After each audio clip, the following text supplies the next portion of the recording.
Hello everybody, my name is Brüllhusten and I'm going to show you how to play Gilgamesh in a Deity game.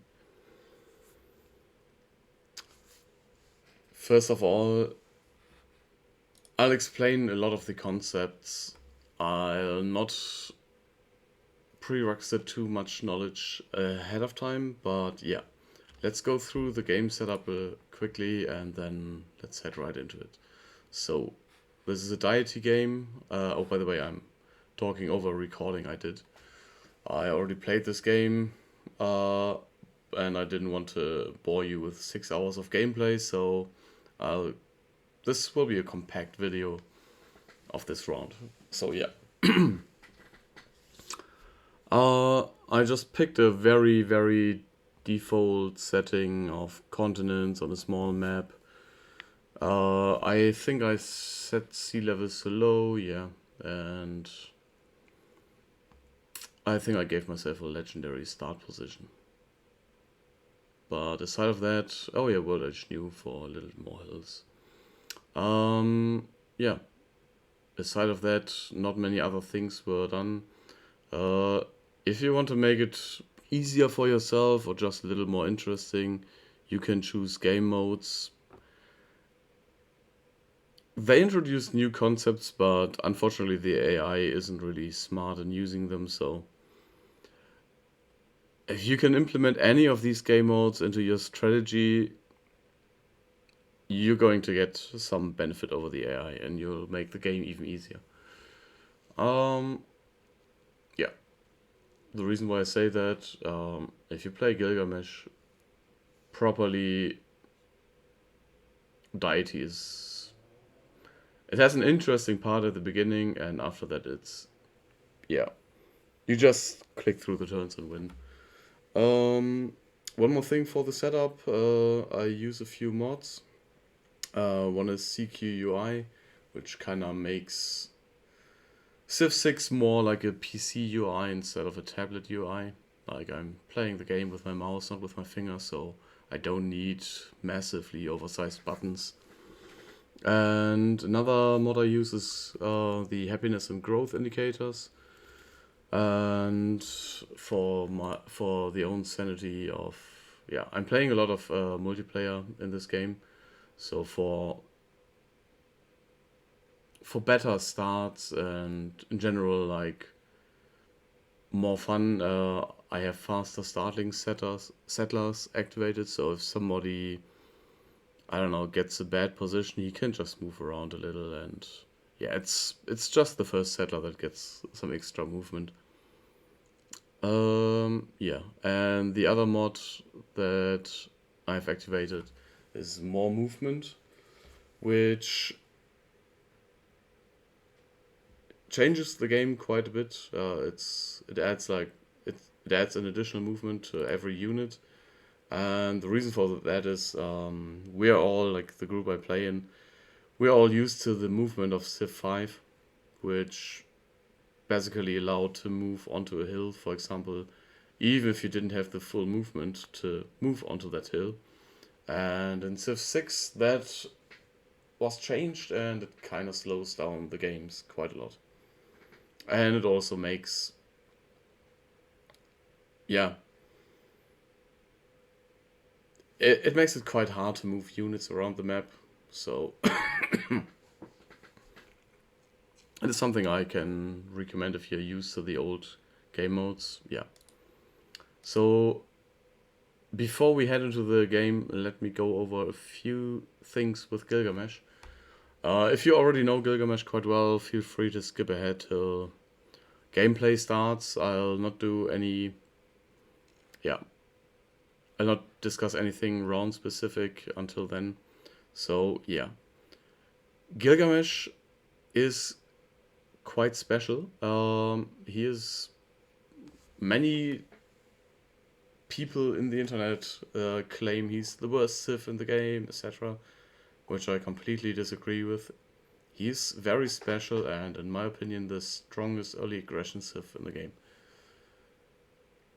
This whole game is not with Better Balanced Game or the competitive Civ mods. So there's a whole massive balance mod that balances out civs, because the default game is not very balanced at all. There are some civs that are a lot stronger than others. And yeah, if you're interested, look for Civ Players League or CPL better balanced game mods, and that's something I can recommend if you are deep into the game already. If not, then I didn't use these mods here. We usually play with them to make it more interesting and more balanced, but yeah, these mods are deactivated in this round. So, for Gilgamesh, I already mentioned he's an early aggression civ. What that means is, aside of the base stuff you can do in civ with every civilization, Gilgamesh has some special features that give him benefits early on in the game. Most notably of them all is the war card. Let me quickly open up. I have the game open in the back to show you a few stats. The war card itself is quite strong. 30 strength is just the strength of a warrior, but it is a heavy cavalry unit, so it counters warriors. Why is that important? Because in a Deity game, the AI starts with 5 warriors and gets a lot of extra boosts, including 100% bonus production, which is pretty nuts. But yeah, that's the war card. So the war card also has 4 movement points, which is pretty insane. Yeah, it comes at a cost though. 55 production is not cheap at the beginning. Yeah. So that's the war card. Other notable things are Gilgamesh's. They have his epic quests. If you want to, you have to deal with barbarians early on, anyways. So having war cards is very good because every barbarian camp turns into a goodie hut, so a tribal village that is. Like you still have to beat them, but if you when you collect them, you get tribal hut bonuses on top of that. So you may as well get your free builder or trader or an envoy or some faith out of your next barbarian camp, which is very nice. So barbarian camps are not just a nuisance; they are really helpful for you. Yes. So with the war card itself, one more specific thing on the war card. With the immense movement, usually in a game you want to play, you want to build a scout very early, if not first. There may be some exceptions, but usually you go for a scout first and explore the land around you. So with a war card, with Gilgamesh, you go with a war card first. It takes a few turns more to build it, but it is absolutely worth it. There's no reason to go for a scout with Gilgamesh. The war card is faster, the war card can fight barbarians right on, and you need it for the early aggression afterwards. So, yes. Yeah. Now let's head back to the game itself. And I'll jump to wherever it actually starts. So this is our start location. Is it actually? Let's. Okay, here it starts.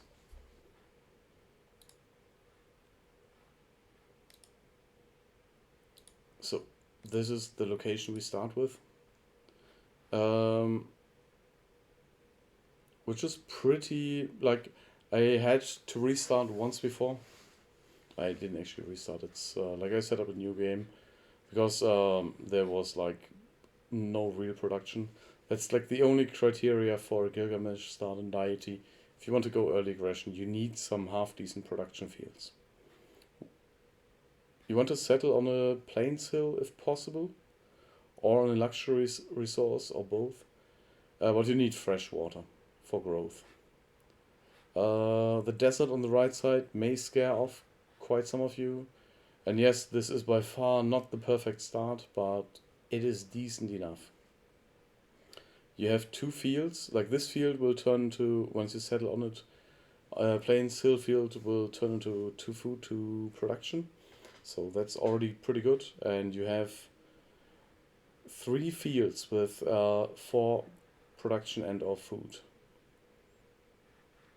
These fields are what you're looking for, and these fields will allow you to grow and or produce quickly. And a very nice add-on on that is the truffles here. If you build the camp on the truffles, you will get 5 gold, which on each of them, which is pretty handy since if you just saw let me go back into the game and quickly show you the example of a war card. The base production cost of a war card is 55 production. The purchase cost is 220 gold. So you for every 4 gold you can assume 1 production, but the benefit of the gold is you can use it more freely. You can use it for other things than for just production. Like you can trade with it. And yeah, it's just available at any time. Like you can purchase that unit wherever you want. So it's like a more flexible form of production.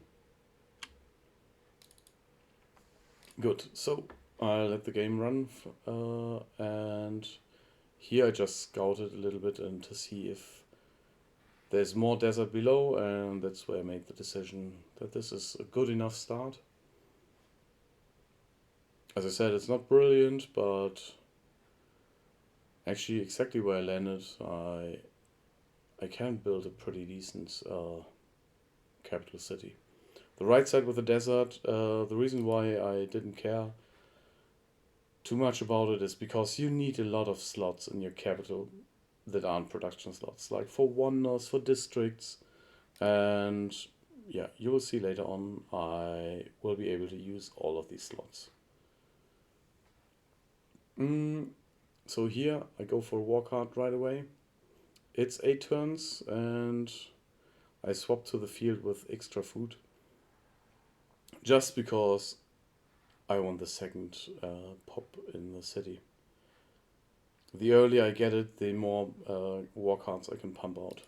So the reason why war cards, like why the second population is more important than the war card a few turns earlier, like sure you can gamble on maybe there being some goodie huts somewhere in direction of your next civ that you can get that they don't get in that case, but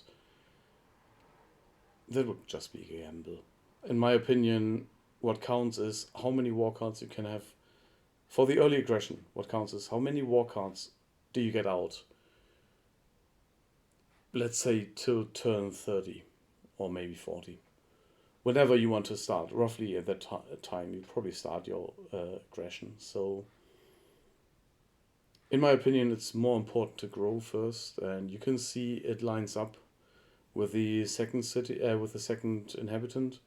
So what you don't want to do is just build your rush out of one city.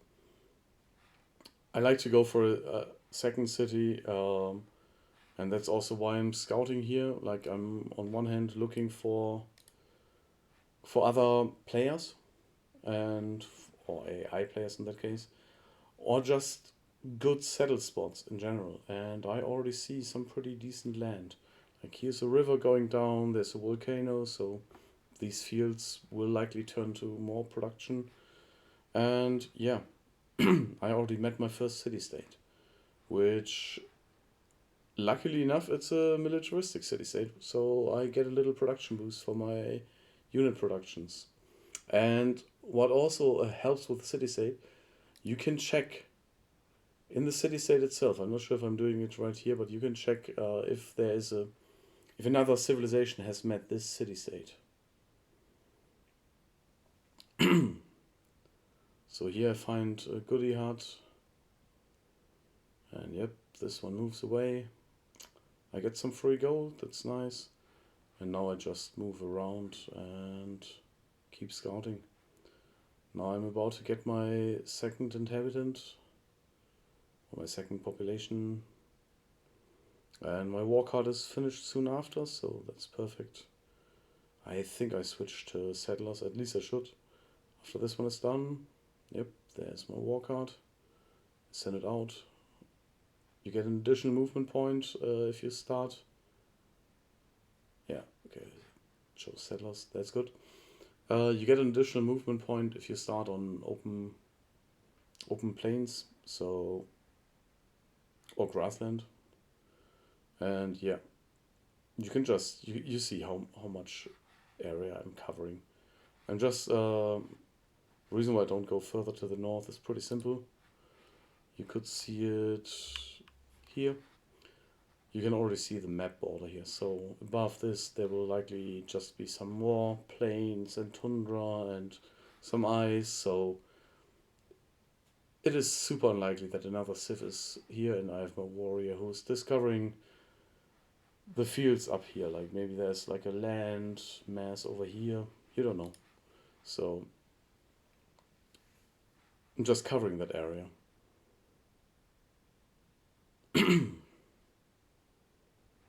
And now we have barbarians here, and this info is very important. This one is damaged and not by me. So there is something down here at the bottom left. And here I discovered another barbarian. And this one I can handle well with my warrior, so... Yep, here I got a quest from the city-state. Don't sleep on the city-state quest, by the way. Just get, like... Yeah, here we also see the reason why this one was damaged. There's a city-state down there, a scientific city-state, which is kind of nice. And quite notably, I did not get an envoy. So another civilization has found this city-state before me. Which also tells me that there's a city, that there's another civ right around that city-state. That's quite important to keep in mind, but yeah. I found a goodie hut here, so I'll go right to it. And another piece of gold. Great. Yep, you can see influenced by an unmet player. Yep,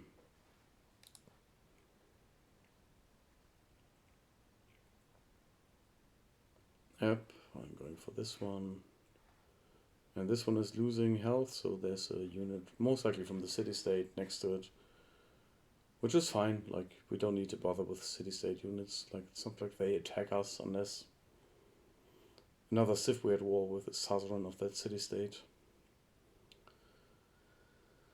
Okay, I got a barbarian camp here, and since there are horses there, this is actually a reason to just quickly load the last save game. Such an... you wouldn't do that in a multiplayer game, but you would also be a little more careful there. It was kind of unlucky that I lost that many health points, but yeah, I know it's... you can consider that lame, but honestly, it doesn't matter too much. Just heal up another turn. He should get a promotion very soon, so...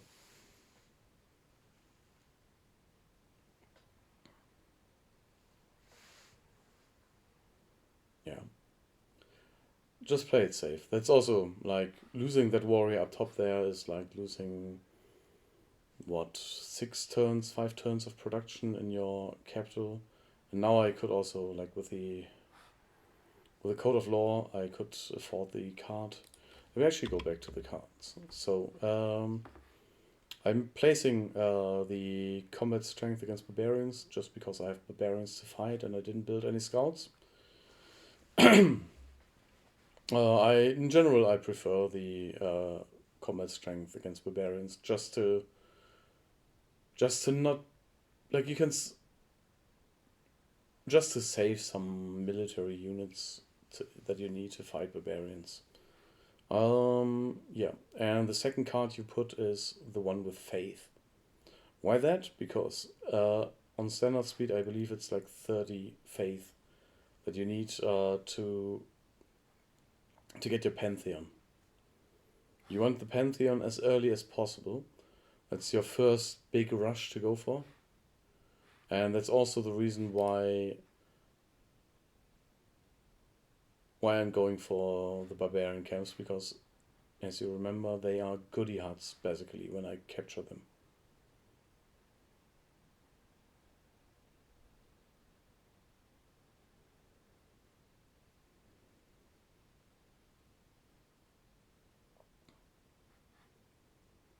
I unfortunately couldn't explore the region down there, but since AIs don't really attack you, I just have to worry about barbarians, and there's a warrior of city-state, so yeah. Oh, very, very important here. This scout came out at the beginning when the barbarian camp spawned, and it has been here at the top of my city. So how barbarians work is, they're just sitting around until they discover another civilization. And this scout has discovered the location of my city. So once this guy reaches the barbarian camp, these guys here will start spawning units, one per turn, up to like 5, 6, 7, 8 units. And suddenly you need a lot more military to defend against the barbarians. With just a single city, it's not such a big hassle, because they just won't kill your capital. Like, they are hard-coded to not capture your capital. But as soon as you have a second city, they will just raise it. Or they will, pillage your improvements. It's just not fun at all. Okay, let me actually check where did that builder come from. I could buy it. Yeah, I had enough gold to buy a builder, so that's why I got the builder. Yep. So this scout, fight it. Don't let it reach that barbarian camp. It will run away from your fighting units, so either one of these squares that is not adjacent to my war card is where it will go. But yeah, it's super important that it doesn't reach the barbarian camp. If possible, make sure it doesn't reach it. Yep. Okay, so with the builder in a moment. Yeah, so research wise, I researched animal husbandry first, which will reveal horses, which is just another very good source of growth and production. As you can see here, it's 3 food and 1 production. If I build a pasture around it, it's 2 production, so it's a 5 production food field. Yeah. Oh, and because it will naturally come up, this question, I'm playing the strategic view just because the graphics aren't that great, and I like to see everything. Like, I don't want to guess if something is a hill or not, or if, yeah, these tribal villages, the goodie huts, it's kinda easy to miss them. And I'm used to this view, so yeah. I don't need fancy graphics. So, research-wise,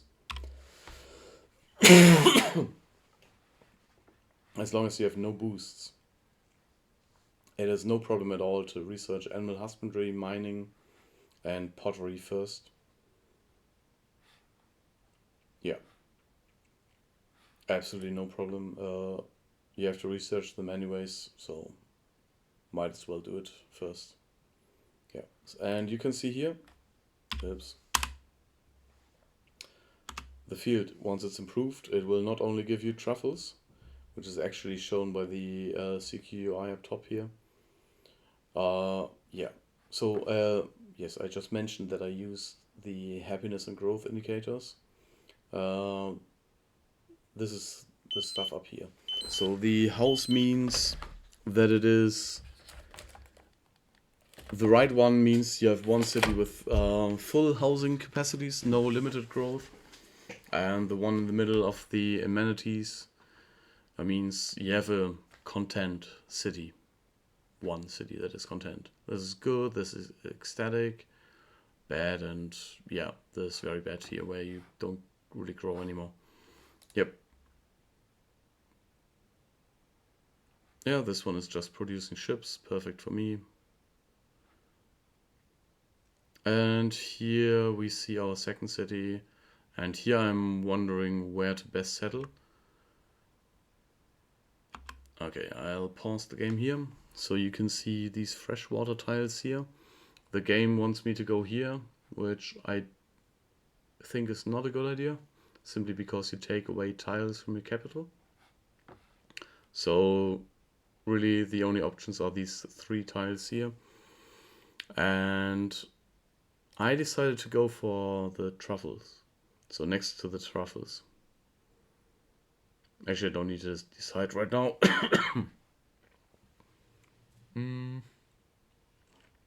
Yeah. So during the early game, I won't pause as much. So this is also something, the map tags, I am not entirely sure with which mod they come, but they are very useful. So now that I see the right side, you can build these aqueduct and industrial hub combos. I hope I place the city tag as well. Yeah, so yeah, there it is. So why these are so handy? Industrial hubs get +2 adjacency bonus to aqueducts. And this is the perfect use for the desert here. This field here is 4 tiles away from my capital, so I can settle a city here. And there's a river allowing you to place aqueducts here. And there are 2 industrial hubs you can place in between. So each of these industrial hubs will have +4 production just from these 2 aqueducts. And they get another bonus from itself, and you can place other stuff around it. If you get really lucky with a river delta or like a river junction, you can even... There are templates for building 3. Like you could... With 3 aqueducts, you could place like 3 industrial hubs here. Like it's quite niche. If you find it, it's kind of nice, but yeah. The thing you have to be really careful about is when you research bronze working, iron is spawning and it may block this area here. Since I'm not super concerned about that, like sure it could have happened, but yeah, I think I just researched bronze working here. But you want to make sure that you place the districts before you research what is it? Gunpowder. Not gunpowder, the niter, yeah. Yeah, here I'm wondering where to best settle. And I'm pretty sure I went here to that tile. So I have a hill that's spare where I can build some more production on. I usually like to chop a lot of my areas around me, so yeah.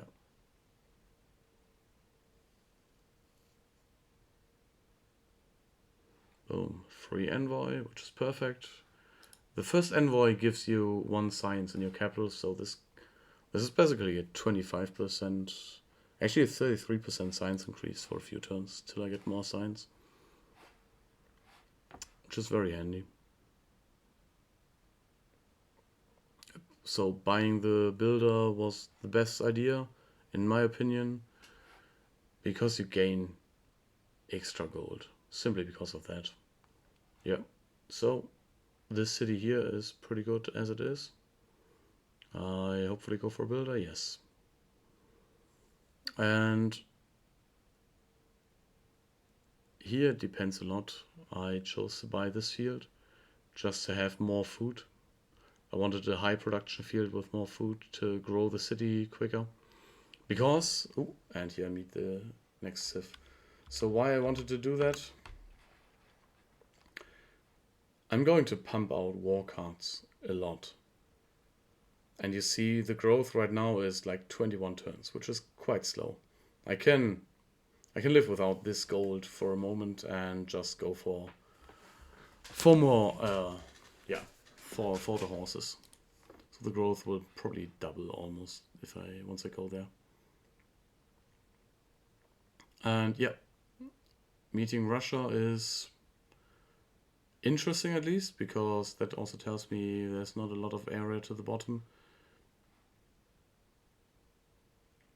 Yeah, now I have 2 war cards. I go back to fighting this barbarian camp, and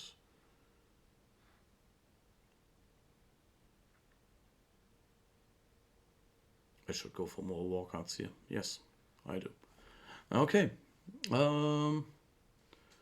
Did I forget to cover anything? Oh yeah, what did I sell him? This is the quick deals mod. Did I mention that I had quick deals? I'm not sure. So I have spare luxury resources now. You can even sell them if they are not spare. You get a lot of. They give you a lot of gold early on for luxury resources. Absolutely do that. You get the same deals with this add-on as if you would just manually select them. But if you are fighting like a game with like 8 AIs, this one will just list you which AI gives you the most for what you have, and it helps a lot. Yeah. So a little more discovery here. Fighting barbarians over there. I have built so the other reason why I did this is to get the boost for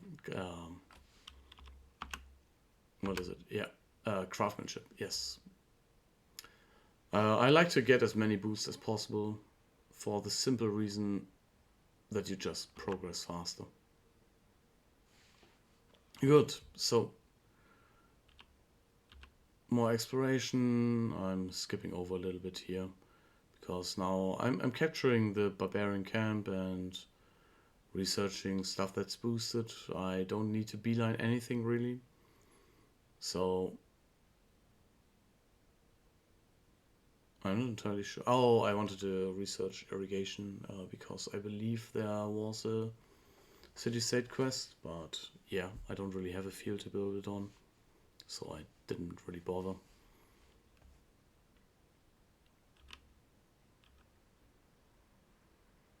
Yep. What did I get? A boost for bronze working, perfect. And 20 faith. 20 faith is perfect. I get my pantheon. I should get it at least next turn. Or maybe it's like 33 or something. There's another barbarian camp, which I could go for. I think I'm healing my units first. Yep, there's the Pantheon. I believe it was 33. So here I'm thinking a bit on what to take. Religious settlements, which would give you a new city, is already gone. A new settler, not a new city. Somebody else got it before me. So I'm thinking a bit here what to best take. And so one thing I really like to do is the early faith production. That's what I was thinking about God of War, to just build a holy site in Eridu and kind of get paid for some of the stuff I do, but yeah. I chose Divine Spark in the end because I'm going to build, like I could already see I can fit easily 8, 9 cities in just this area. In case the war goes south, I can get a lot of great person points like that. Oh yeah, here I'm checking the appeal for Earth Goddess. I have like a single breathtaking tile. Maybe this one is a breathtaking tile, but yeah, it's just not worth it. In Better Balance game, they changed Earth Goddess to be a little better. But here in the regular vanilla game, it's just not worth it to go for it, usually. I still checked it, and I decided to go for Divine Spark afterwards. Yeah. Divine Spark, just to show quickly, is giving double prophet points, double scientist points, and double writer points. Which just helps to get, yeah, more great persons. which is always a good thing. It's not like a strong one, but it's just a solid one overall. More war cards, yeah, I skipped through it a little bit. Here I'm fighting this one a little bit, and I think here, yep, you can see something very important here. I think I'll notice it in a second. This looks a lot like Russia is preparing to attack Eridu. And I'm pretty sure I see this in a second and react to that. Yep, I see it. And I'll bring the cavalry in.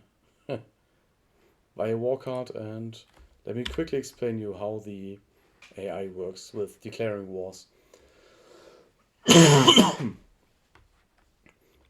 It does not matter that my combat strength is roughly his, and a war against me would probably, like, even if he was a little bit successful, would set him back entirely. The AI doesn't care. If they see a city that they think they can capture, they will attack. Which is usually like 3 warriors, or, well, slinger probably as well, against a single city is good enough to attack. If this doesn't get any additional fighting units, the city will fall. So, since I have enough war cards and they move pretty fast, I bring them in. And I'm actually kind of grateful for him reaching out with his military units so far away from his cities. Like in a city, he could always retreat, save his unit. Out there, I have the fastest units. I can run him down wherever he goes. So here, he doesn't yet move away from his plans to attack. He still sits around. It's not that critical yet, because like I have 30 combat strength now. This is plenty for these units. So I can already defend now, and I have more coming in. So I didn't even abort my builder mission here, building him. I think I do abort getting that barbarian camp though. There's the city state that will deal with it. And yeah, I'm fine with that. Moving my warrior down as well. He will be late, but yeah. Yeah, I chose bronze working and just took the risk of iron spawning on my nice grid, but yeah, you get industrial hubs so late, you can't really skip on bronze working. And yeah, now he kinda gives me shit for my for my bad science values. I have 4 war cards around him now. He's getting some backup here. I'm kind of calculating my chances, and I think I'm very soon going to take the initiative. And yep, he has an isolated warrior here. Yeah, I don't like to attack across the river, and you shouldn't either. You lose like 5 combat strength by doing that. And yeah, this turn I can't attack him, next turn I can though.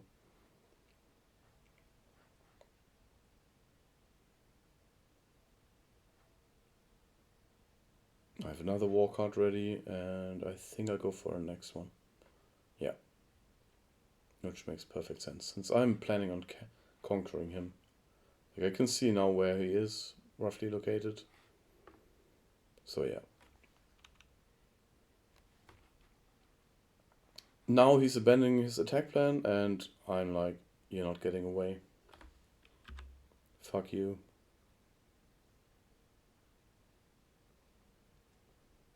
I declared a surprise war. I discovered his Suzerain of Amark, so yeah, get to see that one too. And I'm getting that warrior, I hope.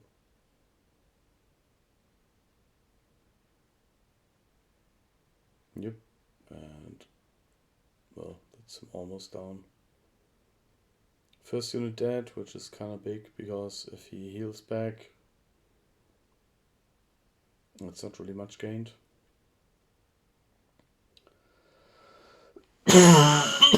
Forgive my cough.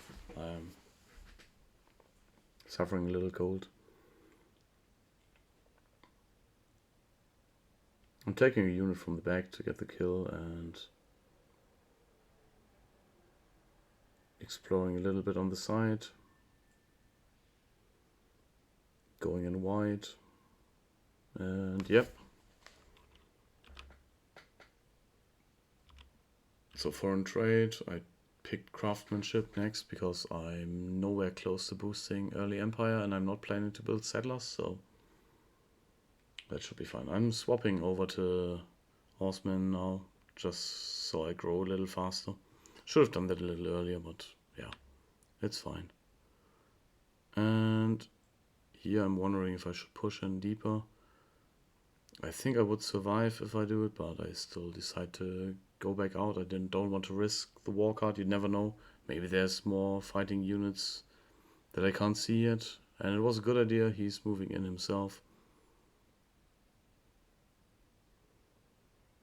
I'm moving the damaged one to the side and take the unit with the more healthy one.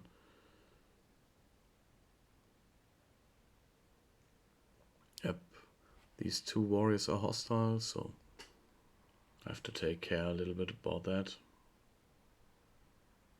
Moving the damaged one back. I really don't want to lose a unit, and I can just heal it back up. I have enough. That's why like having 6 units is so nice, because 3 units is plenty to kill an enemy unit, and you can have 3 damaged ones that you heal back up and have like a rotating front line. And yeah, we are between round 30 and 40 when we declared war, so for standard speed that is pretty decent. I got a promotion and I think he will survive this. As you can see, all my units are kind of low, but his units are dead. So we did really well in this opening sequence. He has no walls yet, which is the biggest reason why, like, I'm not sure which patch, but yep, I move it out of range and upgrade it. Defending against range attacks is usually, or against fortified defenders, both has some use. I usually prefer defending against range attacks as soon as there are ranged units around. Just makes your cavalry living a little longer.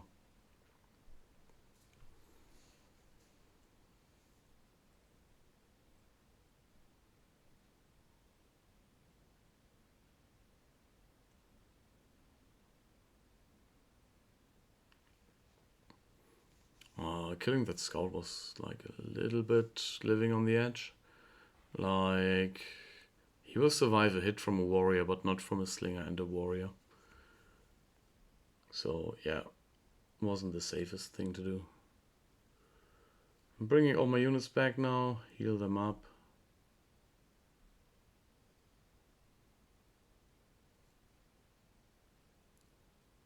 Yep, and he levied a mark, so healing is needed. I'll skip forward a little bit. This unit is full again. Actually, I think it's a new war card. Yeah, I have 2 full war cards now flying around.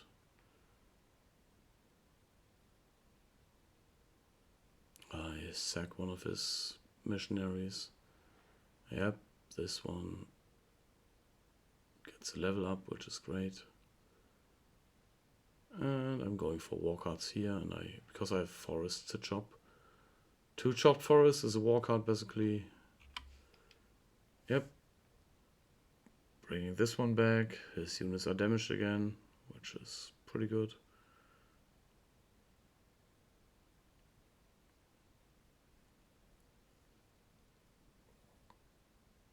I'm kind of grouping war cards together a little bit. And this here was wanting a bit too much. in my opinion. Like you see, you have a slinger, you have a chariot, and you have warriors here. It's a bit risky, but yeah, I didn't see the chariot before. Though, yeah, I have enough war cards now. It's probably, yeah, okay, I was about to say it's time to, like, how many war cards do I have? I have like 8 war cards.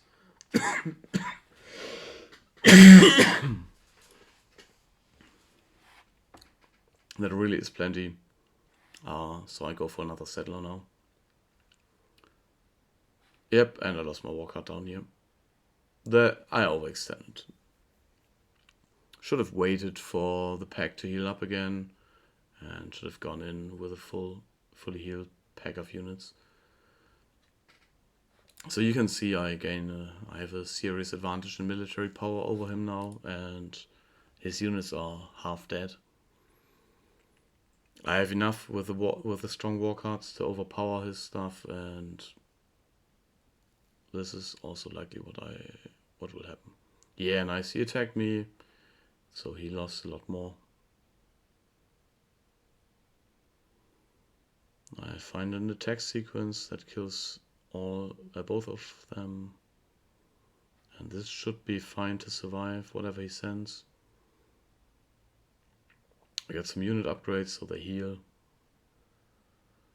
This war card is about to be done. And I believe that is also all I need. Oh yes. Once you reach your Pantheon, just swap back. I think I forgot it for one civic. Yep, I thought I built a settler and sent my war card to the next settling spot. Great. He already wants peace. Yeah, he doesn't get it. We really don't want him to build up or build walls or something like that. Luckily, he does not build them. Yep, some upgrades, and I think I'm moving in. Yep, another warrior to kill.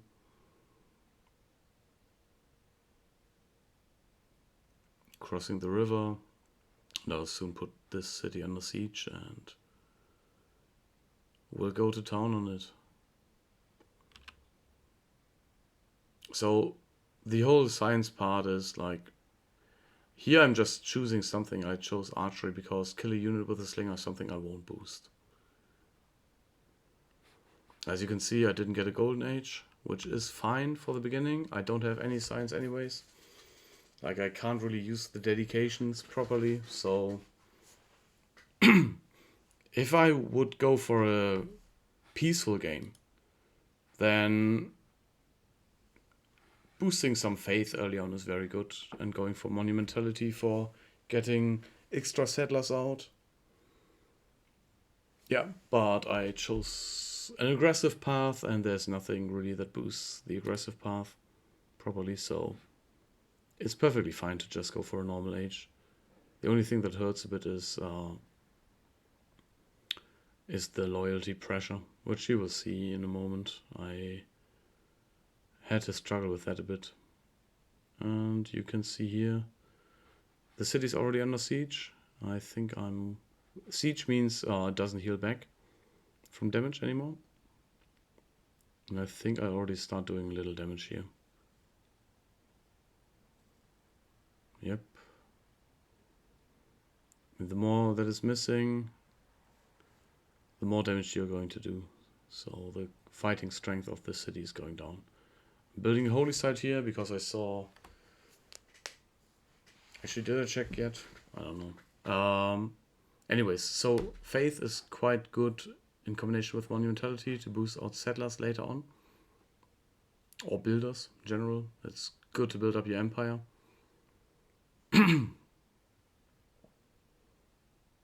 Yep. Okay, you can already see here. He's missing like just a bit of his stuff, and he already gains -3, I believe. Yeah, -3 damage district.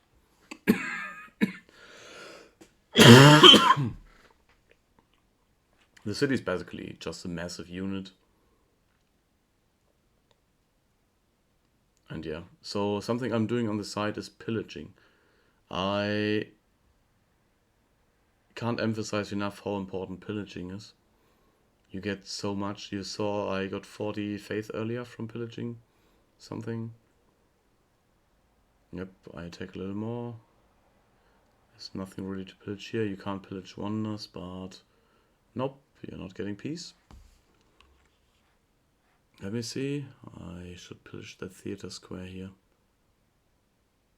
Well, I guess I just wanted the city now. I would have had enough time to pillage that iron here. But I decided to just take the city. And I get a wonder with that. And I have a great holy site next to natural wonder. Yep, there's another city. I captured a builder, perfect. And you can see here. Could you see it? Yeah. Here. You gain 40 culture. That is what? 12 rounds? Yeah. That is 12 turns worth of culture for me right now. That is massive. And I'm moving settlers in now. Actually, I'm not 100% sure if it was a good idea, but yeah. I think it is. Yeah, now I'm healing back the units that were damaged by the attack. And I think I'm going to pillage a little more here. Yep, there's a holy site to pillage. I'll happily eat a little damage and get some resources in. This pillaging gives me more than whatever I build up top here. And since my loyalty is low, I actually took the first governor as Victor. Which is super uncommon, but Victor has loyalty bonuses as promotions. So I wasn't sure what to take, and yeah. I picked a holy site prayer here, so since I just got a builder, I thought I could chop out the holy site boost to get a religion. But in the deity game, if you want a more calm deity game and get a religion, just pick a map that is bigger, or like remove a few players. Like pick a 6-player map and just take 4 players. On a 6-player map there will be 4 religions. On an 8-player map I believe there will be 5 or something, or even 6. The number of religions scale up with the number of players. With the number of players a map can host. So if you downsize the number of players on a map, you will have an easier time getting a religion. I can give you a little spoiler. I didn't get my religion here.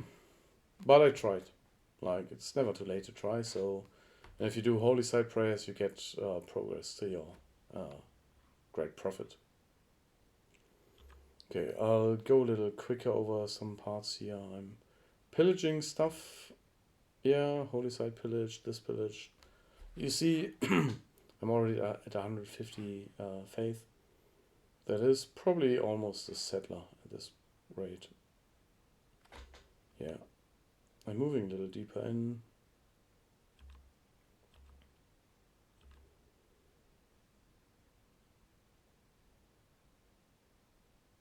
So once this early aggression phase is off, I'm showing this part in detail so much because I want to highlight the benefit of early aggression. So I'll do a quick summary of what I did. So a lot of war cards, and war cards are just the most powerful early game unit that there is. And you can see it clearly. I could overpower Russia easily. Russia is at what? 63 military strength. So they have this unit and a few more others. Not many. And yeah, I can just overrun them now. I have a lot more. I had 1 war card as a casualty. I have a bunch of damaged ones that I can heal back up. And that's basically it. He was so nice to move out his warrior, which is perfect. And he has a chariot here. Yeah, it's very kind that he puts them in places where I can just pick them up.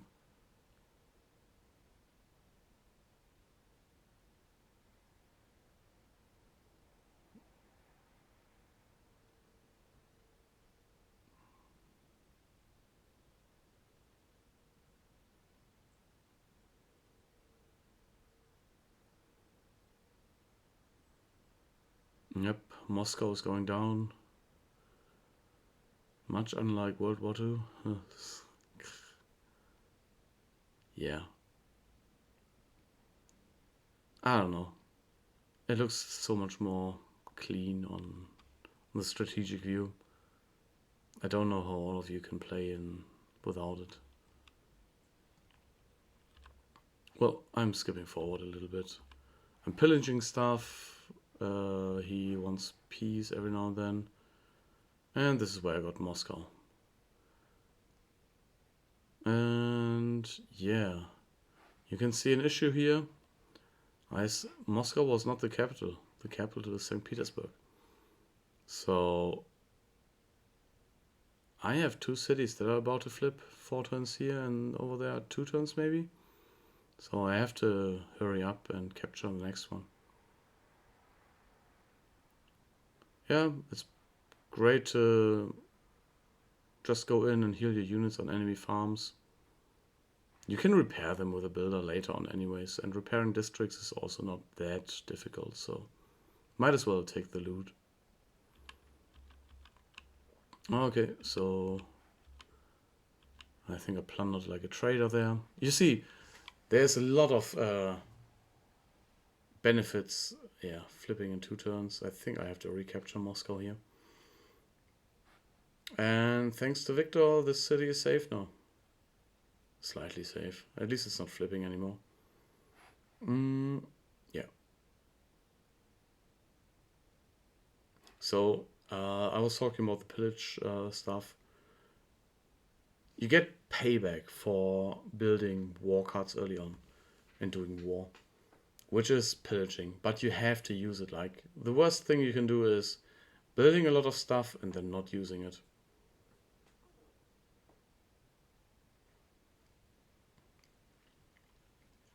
And even if you just harass the city-states around you, use your military units. That's the best advice I can give you.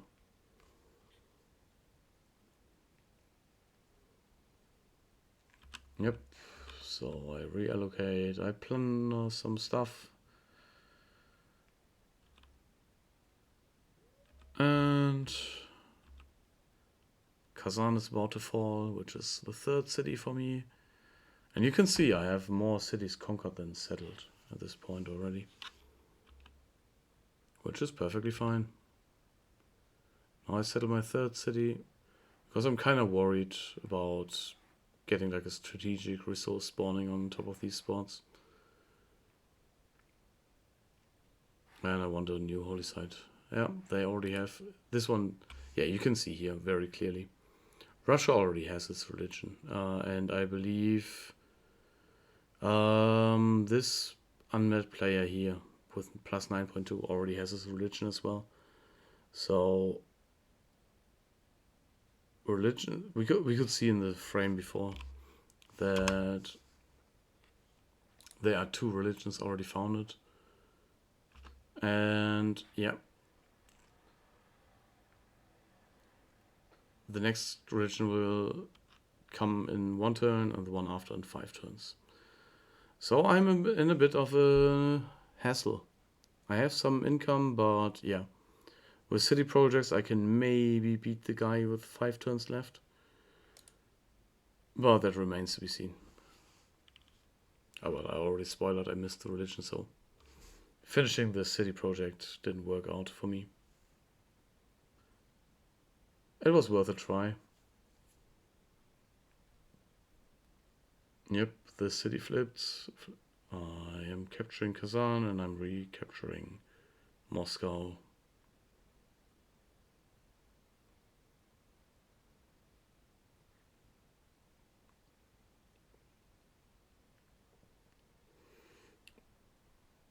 I don't get any combat malus. So Deity AIs will get +4 combat strength against me. Just because the AI sucks. So something you could see, like the AI had a lot of military units early on. Deity AIs will spawn with 5 warriors. They have double production and gold income. And yeah, they're just boosted a lot. They get 3 starting settlers instead of your 1 settler. They get 2 starting builders, I believe. Yeah, they get a lot. And that is simply to give them a very overpowered start and give you a challenge in the early game to survive. The simple and easy recipe of surviving is build enough military that they don't overrun you so you can defend yourself. Usually in a game it's archers, and maybe have like a city facing towards your enemy with walls, and having a little bit of gold on the side to just buy a military unit somewhere usually helps a lot. So yeah, I'm going to chop something to get this city project done.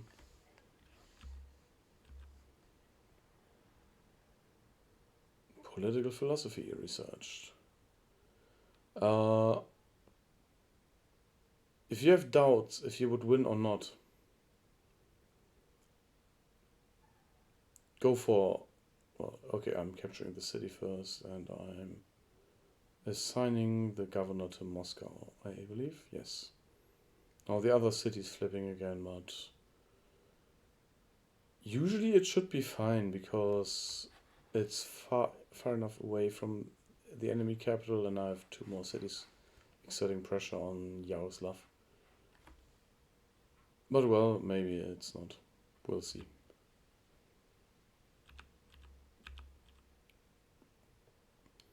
Okay.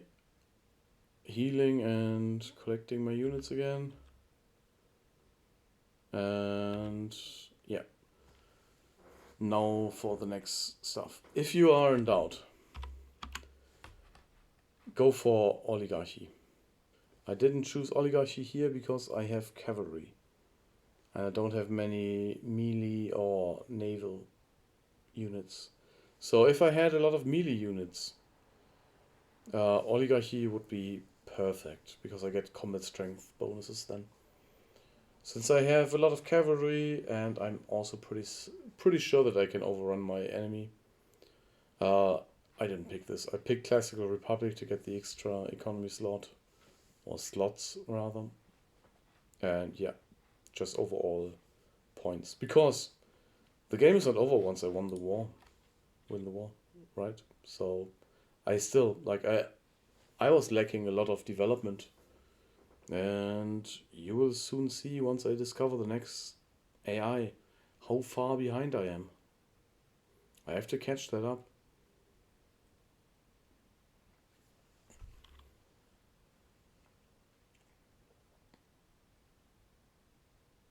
Yep, I clear this, I get my holy site prayers done, and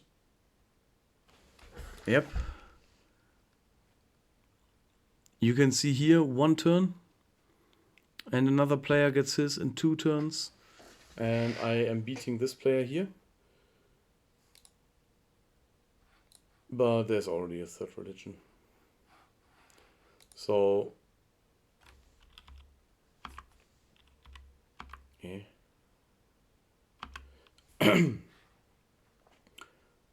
For whatever reason, I am not getting my great profit, unfortunately. It looks like I would, but yeah, I'm not getting my religion. Skipping forward a little bit. He now has catapults, which makes things a bit harder, since they actually increased the fighting strength of the capital to 32, which is above my war cards, so I need more masses of units.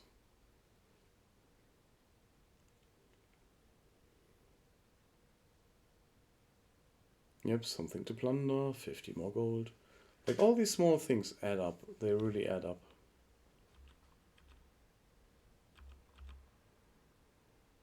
Yeah, you can see my walkout almost died. I'm pillaging farm to heal back up. You don't need to bother with great riders or capturing great specialists. Like, you can only send them back to the next city. But yeah, they can't fight, they don't really have a benefit. Yeah, you can see how much health I'm losing already.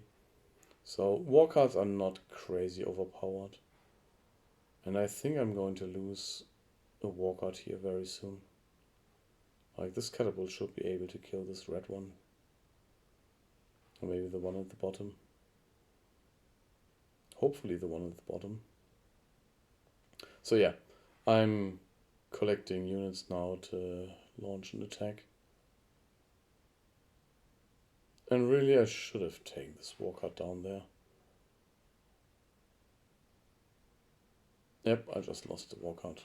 The red one down here died. Some more pillaging, 95 gold is very juicy. Since I can't really attack him at that point.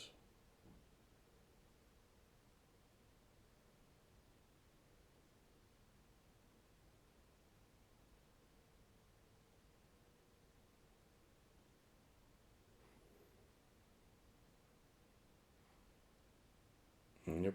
As long as it's under siege, it won't heal back, so every damage I do counts. Yeah, I really should have gone here and healed him up. But, well, I like the gold. So why not? Did it give faith? I don't know. It gave something. So yeah.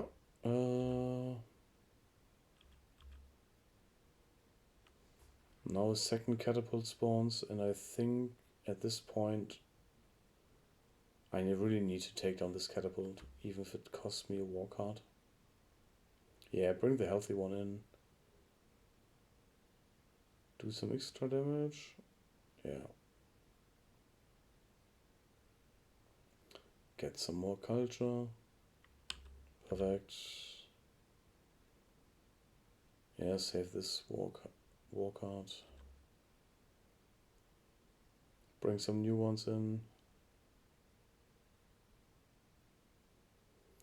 Place them next to each other, then they get supporting bonus too. Ooh, and I can get a southern here. And I went for the military city-state, I think. Yep.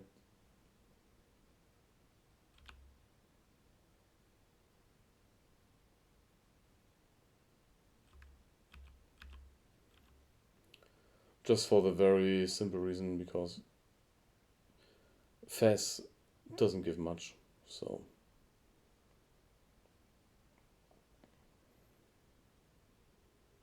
Yeah, I'm killing off this catapult now. It's expensive, but...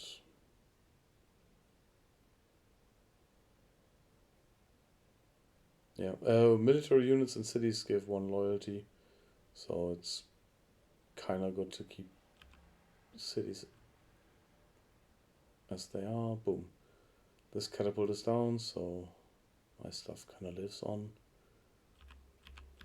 I'm skipping forward a little bit. So I have 3 settled cities and 3 conquered cities, plus another city very soon here. I think I lost a war card somewhere here. But yeah, once St. Petersburg is down, the rest is kind of easy. And you can see it's not as chill anymore. I have to calculate how much damage I can take, and yeah, you also see the need for having a lot of units, so you can rotate them in and out. That's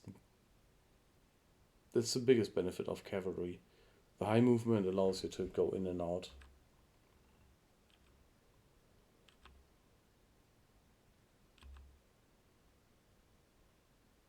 Yep, I was looking why the loyalty was dropping so much, even a city further away. And yeah.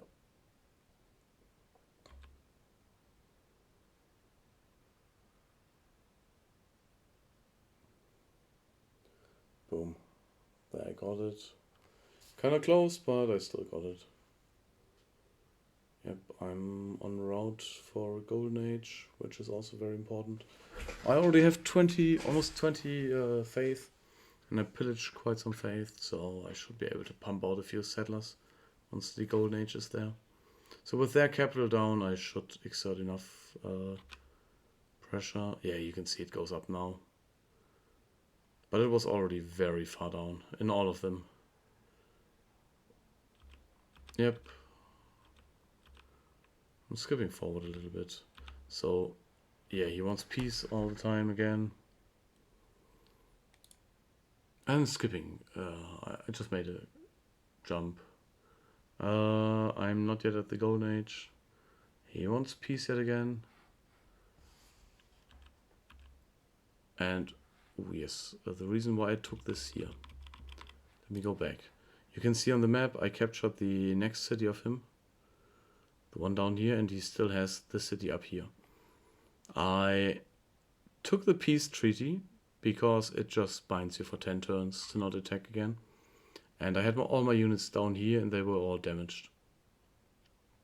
So healing them back up and moving them up here will take me to 10 turns.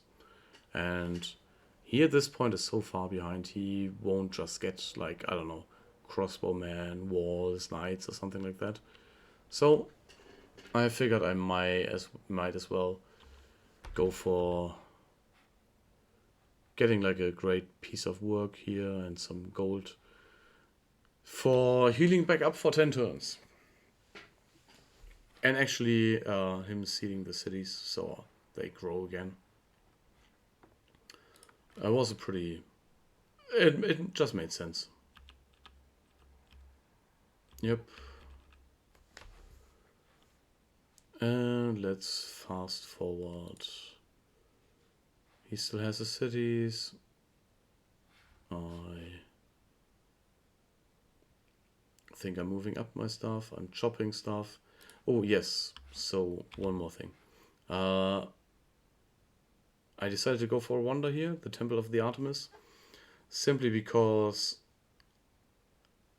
with how I build my empire here, I'm going for a lot of cities, and I have some nice spaces for big cities. So the way I like to structure my empire is to go very wide and have cities that are...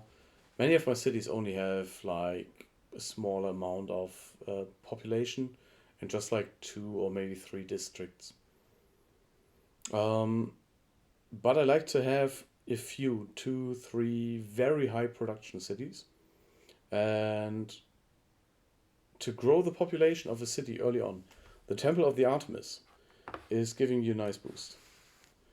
Let me go back to the game and show you quickly.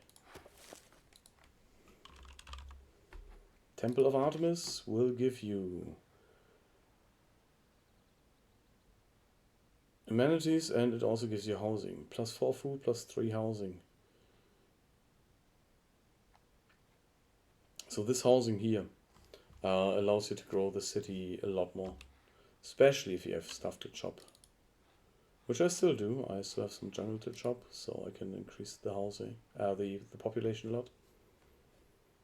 Yeah.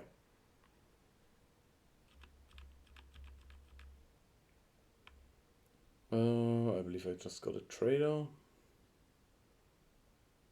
I'm repairing the stuff around the cities here, and I'm moving my war cards towards him, and very soon I can declare war on his last city and capture it. So, speaking of being behind, here I met Victoria already in the last, I don't know how many turns. You can see she has 3 times my science. She has more culture. Significantly more culture. She doesn't have a bigger empire, because I mean I captured like what, 6 cities almost, or soon 6 cities from Russia, with only 3 settled myself. So yeah, 12 turns to the next age. That's like I can't sleep on it, but I really need to get some errors going. Yeah, It's not uncomfortable. It's enough. 12 turns is enough to get like 8 error score. And I still, yeah. I break a promise. Victoria will hate me for that forever. Yeah. Something you can see here. I have a ziggurat, which is like a special improvement. So Gilgamesh has his ziggurats. I'll actually show that quickly. It's an improvement that just gives 2 signs, and if it's next to a river, +1 culture. It's not bad. Like it even gets added to the base yields, but I don't know. For me, it's kind of niche. And actually, with the way I play, with the many cities, with like smaller cities somewhere that don't need to have higher production, that don't need to grow a lot anymore. Ziggurats are kind of nice because you can just generate some passive science income. And actually, 2 science income here wouldn't be bad. Like I could place like 4 or 5 ziggurats and would have like 30 science instead of 20. But yeah, one reason why I don't. Okay, a quick deep dive into building up your empire. So each science and each civic you research increases your district costs. So the districts in the beginning of the game are a lot cheaper than at the end of the game. And part of that has to do with district discounts, etc. So not everything will be more expensive necessarily in total, but yeah, in general, districts that you build often will be a lot more expensive later on, and not just because you build them more often. It is connected to the civics you researched. So yeah, it is a valid strategy to go for expansion early on and delay science, like or just not push for science for a bit, so you can pump out more districts, but do it purposefully if you do it. Um, one way to do it would be going for production districts first. So your industrial hub and an aqueduct, for example, it will give you plenty of production to pump out more districts and catch up later on. But it kind of depends. Going for so one risk of going for really big empires that you will settle your last cities like deep into the medieval era or even Renaissance. And at that point, you have so many researches done that districts will take a lot of time, even if you chop. Like chopping values increase, like you get even more from chopping, but so do district costs. Yeah.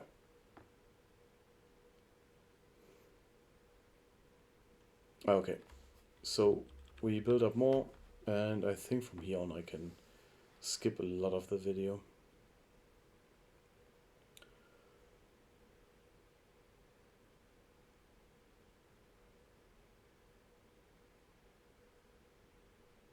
Yeah. We build up. There's a lot of small things that I'm not sure if I should mention it, like district adjacency bonuses, trading stuff, where to settle what. In general, I like to settle quite dense, get many cities in, get many of certain district types, build like functional cities for what I need, and not necessarily make every single city like this 20 pop metropolis that can do everything. You don't need that really. I mean, it's nice if you have those, but yeah, it's really fine. So the second governor, now that I see it, is actually down here, Pingala. Actually, my third governor. He is boosting on his second and third promotion. He's boosting science and culture per population. So in this 5 pop city, he's boosting 5 culture and 5 science. Forgive me. Yeah.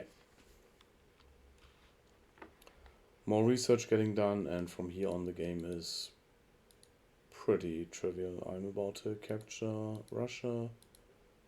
Yeah, the city is dead, Russia is gone. I have my golden age and I picked monumentality, and now I'm buying settlers up here and a few builders all over the place. Yep, there's the settler.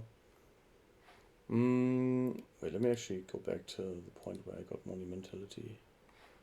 So here I at my golden age.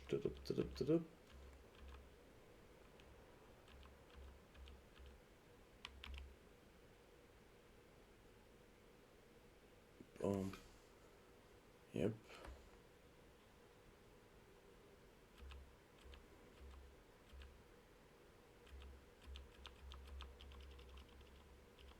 Yeah. I really want to show the... Yeah, there it is. So, your builders and settlers... no, your builders get more movement. But the most important part is you may purchase civilian units with faith. And builders and settlers are 30% cheaper with faith and gold.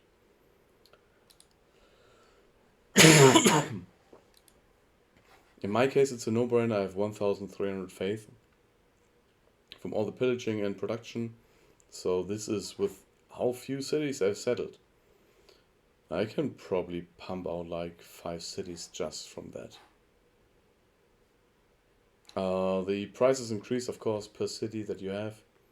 But yeah. Oh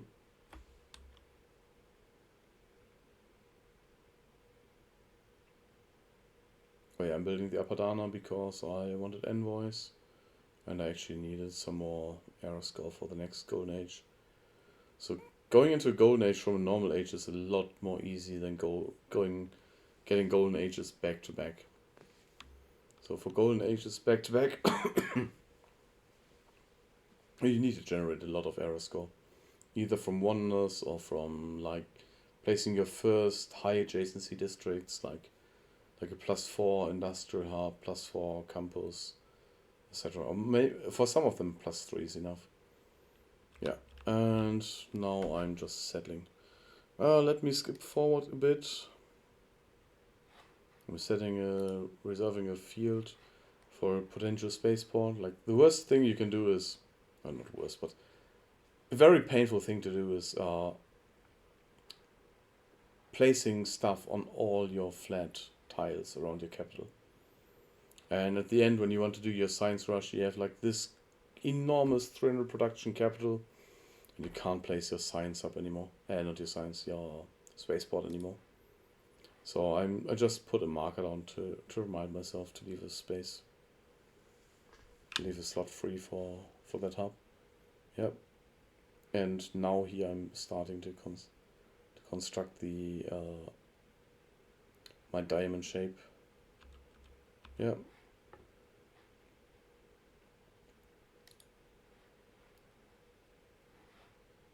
I'm skipping forward a little bit. So I settle this city, and this city here. Yep, you can see them here. None of them really great, but all of them with fresh water. Yeah. Just purchase another settler, getting more cities out, like, yeah. And I'm pretty sure I have Ancestral Hall, so I get a new builder every time I settle something. I would recommend Ancestral Hall if you go wide, just because the extra builders are worth quite a lot. Yeah. If you are dealing with limited space and you have like a maximum of like 7-8 cities, you also have the audience chamber, which gives you a nice boost for every city with a governor, and also a little bit of a malus for cities without a governor. So yeah, that's a good alternative if you play tall instead of wide, so with fewer cities. And here I just build up, and you can see with the science, with the faith income, I can build up quite nicely, and I'm already catching up to Victoria. I passed her in score easily because my empire is a lot bigger now than hers. And yeah, I will skip forward a bit. Oh, yeah, new cards. Okay, I have to talk about cards. Good that I skipped right here. So, when you discover... I like this card here a lot. The 2 envoys instead of 1. Just to use your envoys efficiently early on. Once you have discovered most of the city-states, switch it out. But make sure you get the first 2 envoys with this card here. So I have Holy Site adjacency bonus, just because I have a lot of Holy Sites and I want Faith for pumping out more settlers and builders.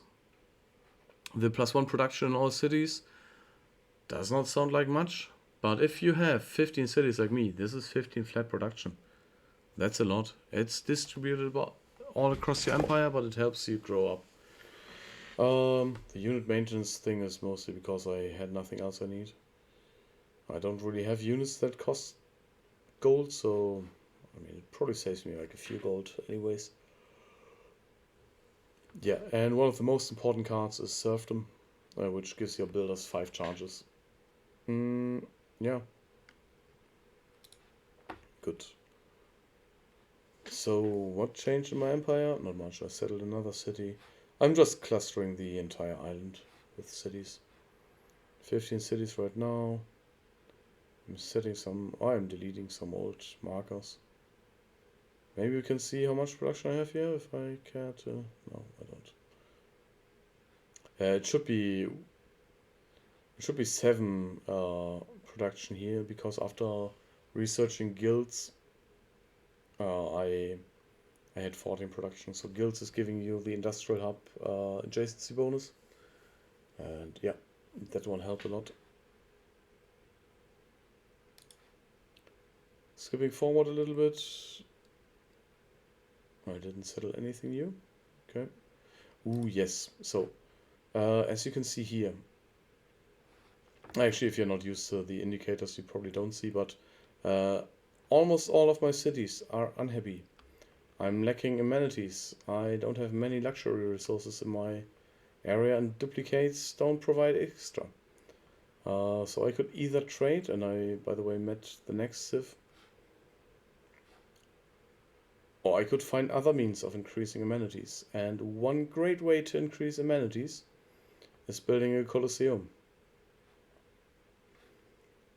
For that I need an entertainment district, and this one I strategically place so it is in range of... Can I actually... do I have a... Oh yes, I do. Okay, nice. This view is perfect. This one is 1, 2, 3, 4, 5, 6. So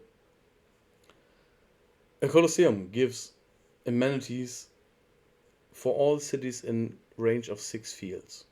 So this one is in range, this one is in range, this one is in range. This is 5 fields, 1, 2, 3, 4, 5.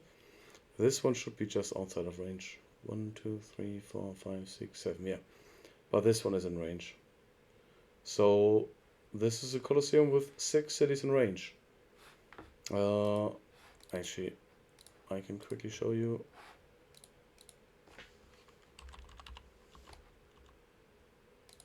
Colosseum, it gives 2 of the following: culture, loyalty per turn, and amenities. So I get 12 cultures of that Colosseum and 12 amenities. Not in all cities, of course, so amenities work. Like each luxury resource gives 4 amenities spread across 4 cities. So in 4 cities it will increase amenities by 1. Each pop will cost amenities, and you have like a base amenity amount in your cities that you need to satisfy. Yeah. So 12 amenities is huge. That's like 3 totally new luxury resources. Yeah,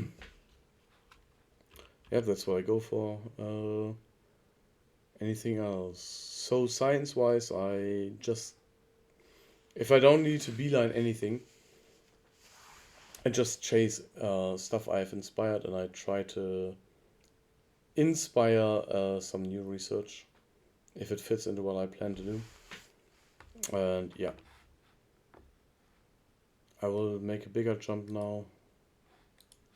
And you can see I'm already catching up. I just caught Lautaro and I'm getting close to catching up Victoria. I started exploring a little bit on the sea. Ideally, if you have some spare resources like I do here, it would be a good idea to get like a few ships and explore the area here.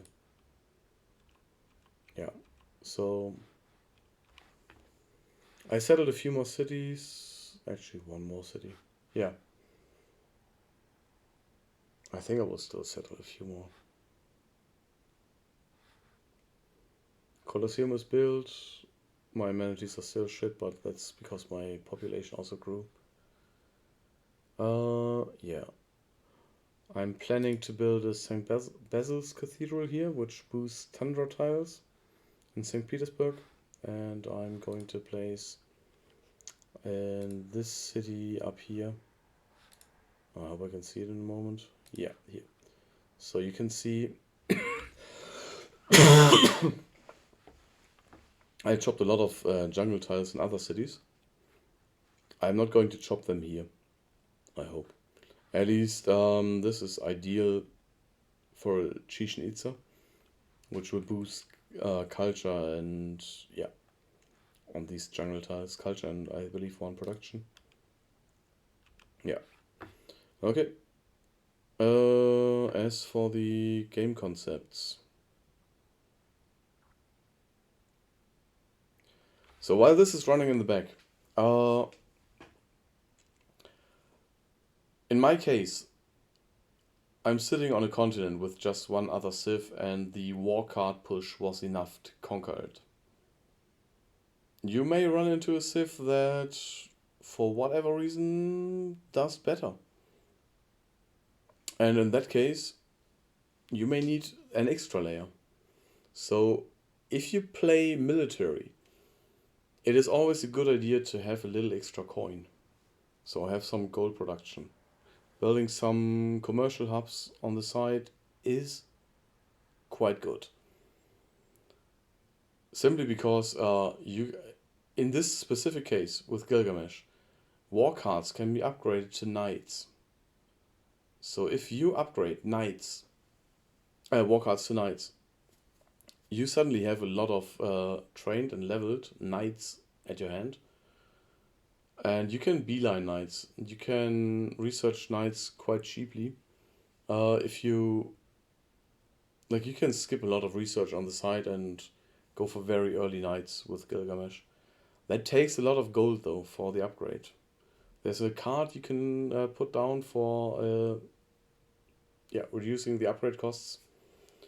And you should do that if you want to do like one big push, but yeah. The knight push is like an enhancement of going for the war card rush. But at the time where you have knights, your enemy will have built walls, and then you need to build means to take down walls, which is either a catapult or like multiple catapults or battering rams. But for battering rams, you need melee units again. Cavalry can't use battering rams, but there's also a city state that allows you to do full damage on walls without a ram. Here I'm chopping the St. Basil's Cathedral. Yeah. Okay. I think I said all the important parts. Right now, I did make a few notes. Let me quickly skip through them. Yeah. So something you can clearly see here. The AI plays quite dumb. I invested a lot in early military. I got some payout from it, but yeah, with that massive lead the AI had, if that was a human player having 5 times the science that I had, it would have continued that growth. There would have been no chance for me to catch up to a human player. But the AI manages to, yeah, well, let, let's not sugarcoat it. The AI is really, really, really stupid. They build a lot of trash. They don't understand the concept of governors. They will place governors wherever I don't know, wherever loyalty is needed, but they will build settlers where, like, they just don't follow. Like, they play like a typical noob who, let's say, who played like 2 or 3 Civ games and, yeah. And that is the reason why human players can easily win against Deity AIs. Even though, like, if you give a human player double production, like, he should easily win against the other player. But yeah. I'm skipping a lot more forward now. That's the big jump. What did happen in the meantime? I wish I would have set some bookmarks. Let me see if I scroll out at some point. Yeah, I'm trading away my spare luxury resources to get more cash income. I have the, oh, very nice. So I have the Shishnitsa here. It gives some production too and food, and it just turns this city into a great city.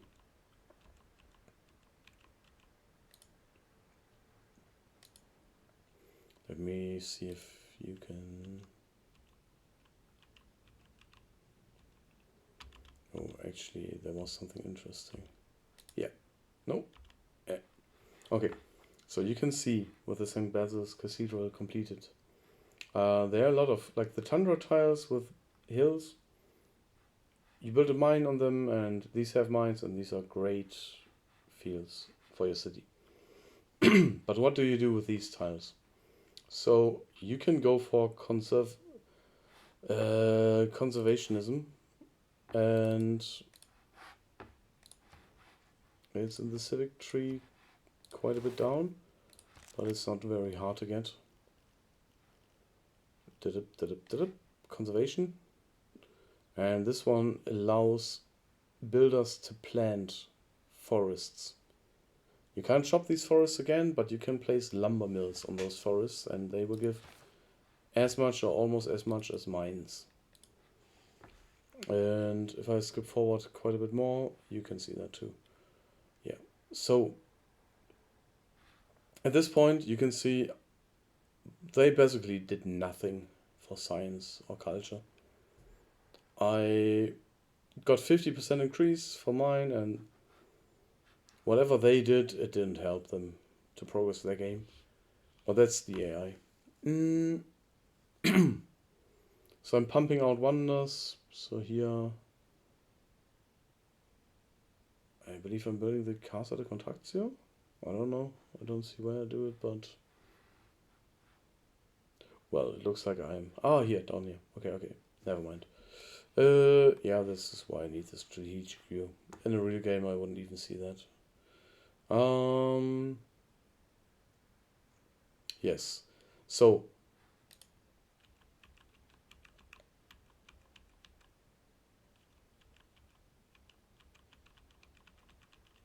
I'm trying to find a place where I looked at the victory conditions. Around this time somewhere I should. Maybe I already finished it off. Oh no, I did not.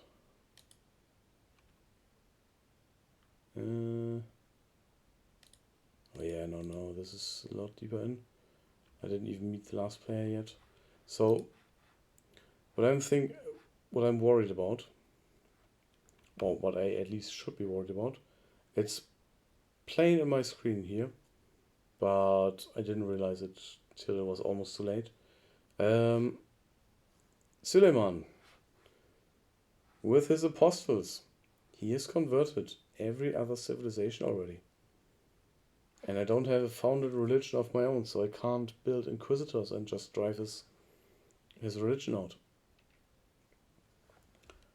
So I need to be very careful. I'm capturing back my one, like I'm spreading my religion here. But yeah, I'm just skipping a little bit forward. Very soon I will notice that my cities are flipping. Yep, he is converting my capital here, and I didn't realize I'm building the Big Ben because like extra gold, nice. And of course the economic policy slot. Boom. So I got a nice gold boost there.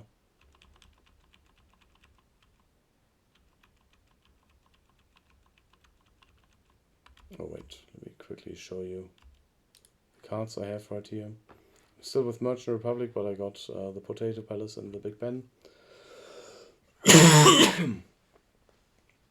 So I'm going for more science output. I placed some cards for amenities because I'm still not doing fine with amenities. I built some stuff to counter that because so the amenity tiers. So if you have normal amenities, like if they are satisfied but not over satisfied, you have no impact on your growth or your production or your everything, like from science to faith to culture is affected by your amenities. If they are unhappy, like mine, you get a 10% penalty for each unhappy city. So in each city that's unhappy, you have minus 10% on non-food yields, which is gold, faith, science, your production too. This is not very good. With the second tier, you have minus 25%, I believe, and it also goes the other way around. If you have very happy, a very happy population, you get 10% boost, you get 20% boost here. So it pays off to keep your population happy if it doesn't cost you too much. Yeah, so well-placed Colosseum will go a long way. Well, this is also a nice detail. This governor here will give you, even without any extra promotion, I will give you an extra builder charge. So it's worth doing stuff with her. And she also has fisheries on her first promotion. So fisheries just boost yields outside of your city, and I wanted more food growth for my city, so yeah, that's why I went for it. I'm quickly skipping to the point where I realized I almost fucked up. It should be right around here. At least we saw. Now in hindsight I know, like, you can see my capital is already converted to Islam. He went right in with his apostles and tried to go for religious victory. And in a moment I will notice that.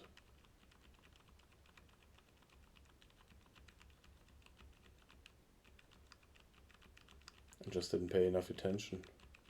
Because, like, and you can't blame me. I have twice the points of them. I have almost three times the science they have. What are they going to do? I mean, technically, going for religious victory is a very smart idea because, yeah, why not? I do have a lot of faith production. I have a lot of spare faith. My monumentality is already over.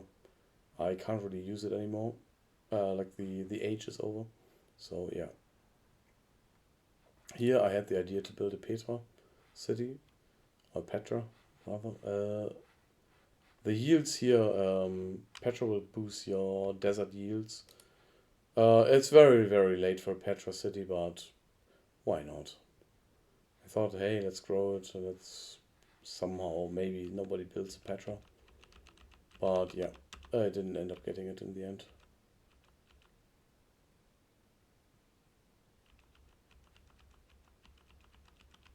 Wait, for how long did I not discover that science problem?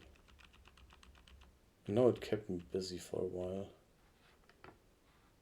Oh yeah, yeah. Okay, now I build my.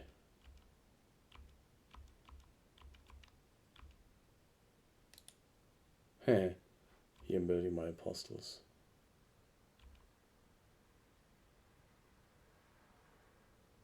Yep, that's what I thought. Like, what the hell? What is he doing here with his apostle? And I'm like, yep, let's get apostles. Let's fight this fucker out.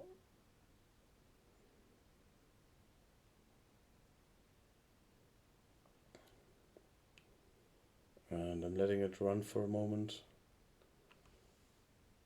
I'm discovering a side island here.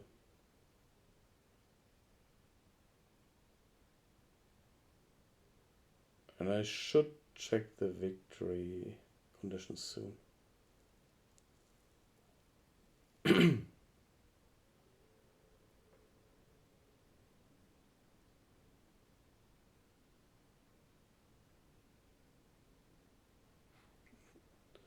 Debate is always good for apostles. And he is a martyr, so I get a relic once he dies.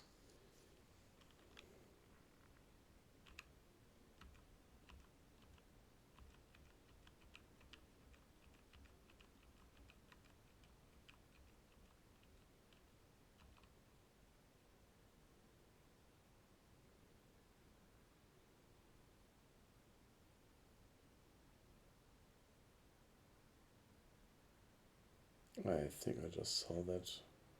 C4 F3 new apostles coming in here. I'm like, what the hell is going on?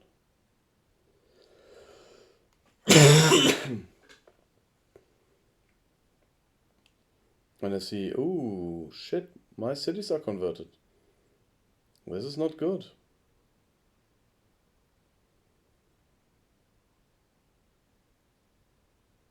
Yeah, it's probably making click in my brain slowly here. But I was quite surprised when I saw that I was very close to getting defeated by a religious victory. So yeah, that's a good lesson to be learned.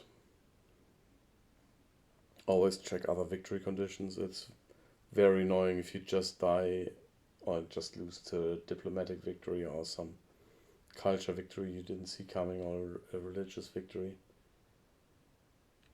When the fuck do I check it? My bad. Skipping forward a little bit. And yep. Here I'm like, nope. I'm not fighting your religious units all over the place. I have military here. Let me just kill them off. And that is what you should do if you get overrun by religious units. Put military there, declare war, and just condemn them.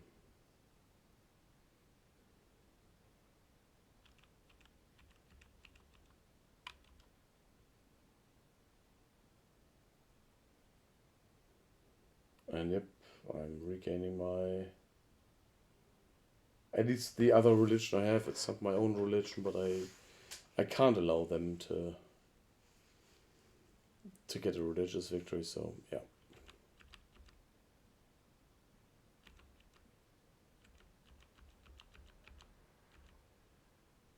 They captured the city-state that was mine. Fuckers.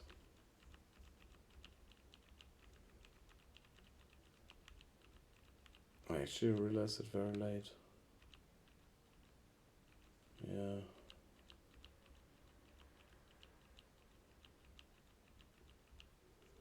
Honestly, late game is pretty much autopilot. You just build up, you build science, like I'm at 500 science here. Oh, wait, I saw it there. Culture and... Really? Okay, I guess I checked the victory conditions in between somewhere. This is so late, yeah. Good. So, you can already see how this will go on. My culture was more dominant than theirs, so I'm getting a lot of tourism from my wonders, and I am well ahead in science, like 3 times the rank 2 in science. Yep, I'm expanding to the side island here. There's some goodie hearts, there's some stuff to get. Not really needed, but yeah, why not? I was bored. And Apadana really paid off. You can see how many envoys I have. I'm basically Southern from all the city-states that are there. And the Apadana is also nerfed in the Better Balance game. Just because you would get too many envoys.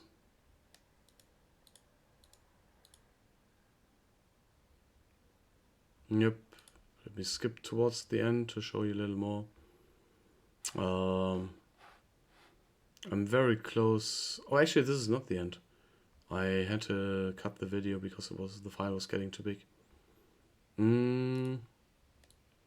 So this is the end of the first part of the video.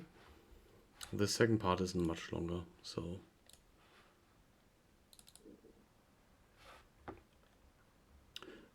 let me show you. This is already where I built the Estadio de Maracana, where I am ecstatic in all cities suddenly. 10 minutes further in, I'm doing science victory missions already. And I'm also having rock bands soon, or I already have them. Like, I'm so dominant in this game that, yeah, you can also see. For some reason, the AI or Civ thought it's a good idea to have almost, well, this landmass is probably like, what, 20-30% bigger? But they dumped 2 civs on one landmass and 4 on the other. And yeah, I captured the other civ. So yeah, this game was kind of nice for me. I'm going for optimization imperative to get like plus 30% city project boost, so I get my science victory a little bit quicker. And yeah, once you have globalization researched in your civic tree, you want to place this for sure. 5% science per suzerain. My science should explode. Yes, over 1k each. And yeah, some deals. I'm at what, 19 cities now.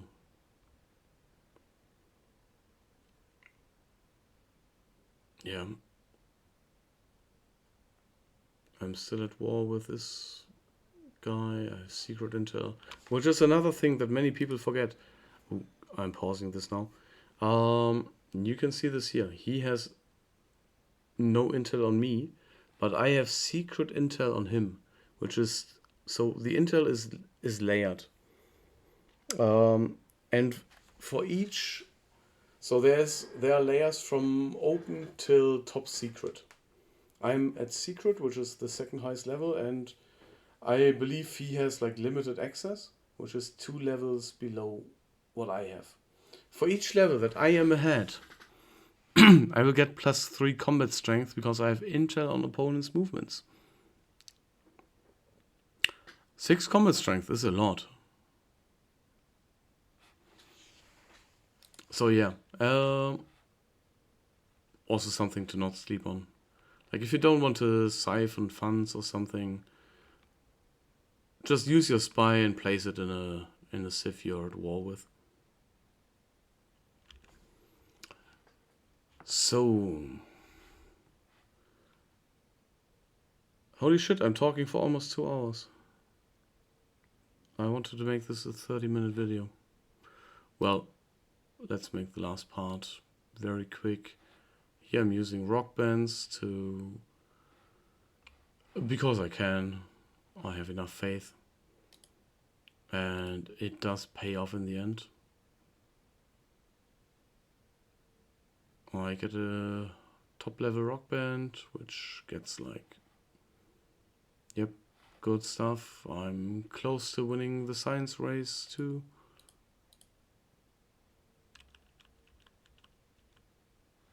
You can see this is already the exoplanet mission on its about to be started. And you can probably see this is like, what, 10 more minutes to go. It's probably not enough to finish the exoplanet mission. Boom.